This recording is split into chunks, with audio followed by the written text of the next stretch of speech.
राधे कृष्ण आप सभी को। श्री पुरुषोत्तम मास महात्म्य अध्याय 11। आगे नारद जी कहते हैं, सब मुनियों को भी जो दुष्कर कर्म है, ऐसा बड़ा भारी तप जो इस कुमारी कन्या ने किया, वह सब हमें बताइए। तब श्री नारायण बोले, अनंतर ऋषि कन्या ने भगवान शिव, शांत, पंचमुख सनातन महादेव को चिंतन करके परम दारुण तप आरंभ किया। सर्पों का आभूषण पहने देव, नंदी, भृंगी आदि गणों से सेवित 24 तत्वों और तीनों गुणों से युक्त, अष्ट महासिद्धियों तथा प्रकृति और पुरुष से युक्त, अर्धचंद्र से सुशोभित मस्तक वाले, जटा जूट से विराजित भगवान के प्रीत्यर्थ उस बाला ने परम तप आरंभ किया। ग्रीष्म ऋतु के सूर्य होने पर पंचाग्नि के बीच में बैठकर, हेमंत और शिशिर ऋतुओं में ठंडे जल में बैठकर, खुले हुए मुख वाली जल में खिले हुए कमल की तरह शोभित होने लगी। सिर के नीचे फैली हुई काली और नीली अलकों से ढकी हुई वह जल में ऐसे मालूम होने लगी जैसे कीचड़ की लता सेवारों के समूह से घिरी हुई हो। शीत के कारण नासिका से निकलती हुई शोभित धूम राशि इस तरह दिखाई देने लगी जैसे कमल से मकरंद पार करके भ्रमर पंक्ति जा रही हो। वर्षा काल में आसन से युक्त चबूतरे पर बिना छाया के सोती थी और वो सुंदर अंग वाली प्रातः सायं धूमपान करके रहती थी।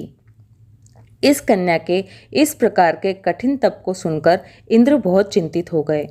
सब देवताओं से, दुदुर्षा और ऋषियों से उस ऋषि कन्या के तप में लगे रहने पर 9000 वर्ष व्यतीत हो गए। उस बाला के तप से भगवान शंकर ने प्रसन्न होकर उसे अपना इंद्रियातीत निज स्वरूप दिखलाया। भगवान शंकर को देखकर देह में जैसे प्राण आ जाए, वैसे सहसा वो खड़ी हो गई और तप से दुर्बल होने पर भी वह बाला उस समय हुष्ट पुष्ट हो गई। बहुत वायु और घाम से क्लेश पाई हुई वह शंकर को बहुत अच्छी लगी और उस कन्या ने झुककर पार्वती पति शंकर जी को प्रणाम किया। उन भगवान का मानसिक उपचारों से पूजन करके और भक्ति युक्त चित्त से जगत के नाथ की स्तुति करने लगी। वो बोली, हे पार्वती प्रिय, हे प्राणनाथ, हे प्रभु, हे भर्ग, हे भूतेश, हे गौरीश, हे शंभु, हे तम, हे मेरे आधार, आपको प्रणाम है।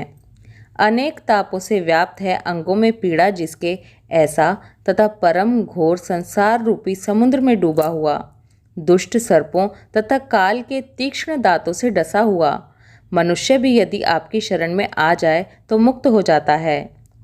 हे प्रभु, जिन आपने बाणासुर को अपनाया और मरी हुई अलर्क राजा की पत्नी को जिलाया, ऐसे आप हे दयानाथ, भूतेश, भव्य, मृत्युंजय, प्राणनाथ, हे दक्ष प्रजापति के मुख को ध्वंस करने वाले, हे समस्त शत्रुओं के नाशक, हे सदा भक्तों को संसार से छुड़ाने वाले, हे जन्म के हर्ता, हे प्रथम सृष्टि के कर्ता, हे प्राणनाथ, हे पाप के नाश करने वाले, आपको नमस्कार है।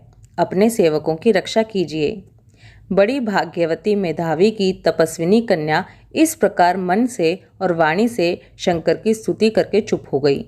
श्री कृष्ण बोले, कन्या द्वारा की हुई स्तुति सुनकर और उसके किए हुए उग्र तप से प्रसन्न मुख कमल सदाशिव कन्या से बोले, हे तपस्विनी, तेरा कल्याण हो। तेरे मन में जो अभिष्ट हो वह वर तू मांग। मैं प्रसन्न हूँ, इसलिए तू सोच मत। ऐसा भगवान शंकर का वचन सुनकर वह कुमारी अत्यंत आनंद को प्राप्त हुई और राजन प्रसन्न हुए सदाशिव से बोली, हे दीनानाथ, हे दया सिंधु, यदि आप मेरे ऊपर प्रसन्न हैं तो हे प्रभु, मेरी कामना पूर्ण करने में देर ना करें। हे महादेव, मुझको पति दीजिए, पति दीजिए, पति दीजिए। मैं पति चाहती हूँ। मैंने हृदय में और कुछ नहीं सोचा है। वह ऋषि कन्या इस प्रकार महादेव से कहकर चुप हो गई। तब यह सुनकर महादेव जी उससे बोले, हे मुनि कन्या, तूने जैसा अपने मुख से कहा है वैसा ही होगा, क्योंकि तूने 5 बार पति मांगा है। अतः हे सुंदरी, तेरे 5 पति होंगे और वे 5 वीर सर्वधर्मवेता, सज्जन, सत्य पराक्रमी, यज्ञ करने वाले, अपने गुणों से प्रसिद्ध, सत्य प्रसिद्ध, जितेंद्रिय, तेरा मुख देखने वाले, सभी क्षत्रिय और गुणवान होंगे। श्री कृष्ण बोले, ना तो अधिक प्रिय, ना तो अधिक अप्रिय। ऐसे महादेव के वचन को सुनकर बोलने में चतुर कन्या झुककर बोली, हे गिरिजाकांत सदाशिव, संसार में एक स्त्री का एक ही पति होता है। 5 पति का वर देकर लोक में मेरी हंसी न कराइए। एक स्त्री 5 पति वाली न देखी गई है और न सुनी गई है। हाँ, एक पुरुष की 5 स्त्रियां तो हो सकती हैं।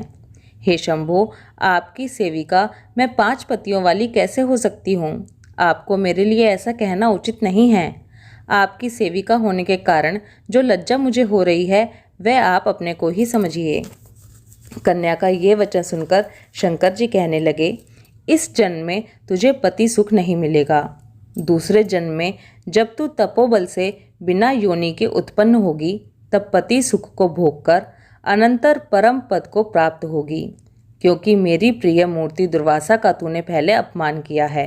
वह दुर्वासा ऋषि यदि क्रोध करें तो तीनों भुवनों को जला सकते हैं। सो तूने अभिमानवश ब्रह्म तेज का मर्दन किया है। जिस अधिक मास को भगवान कृष्ण ने अपना ऐश्वर्य दे दिया, उस भगवान के प्रिय पुरुषोत्तम मास का व्रत तूने नहीं किया।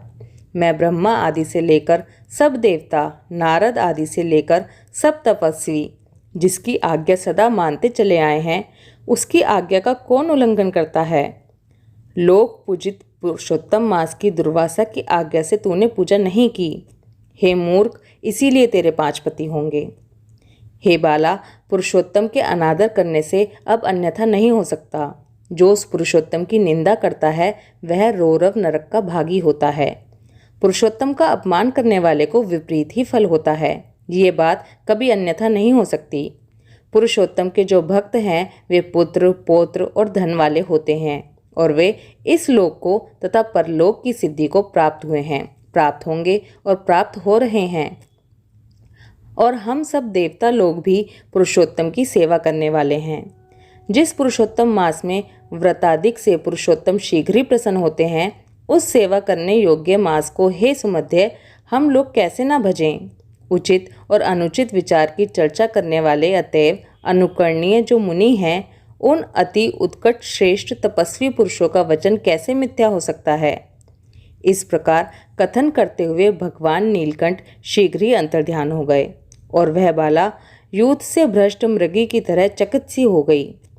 सूत जी आगे कहते हैं, रेखा सदृश चंद्रमा से युक्त मस्तक वाले सदाशिव जब उत्तर दिशा के प्रति चले गए, तब वृत्रासुर को मारकर जैसे इंद्र को चिंता हुई थी, उसी प्रकार मुनिराज की कन्या को चिंता होने लगी।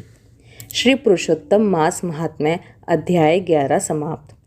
ओम नमो भगवते वासुदेवाय नमः। राधे कृष्णा।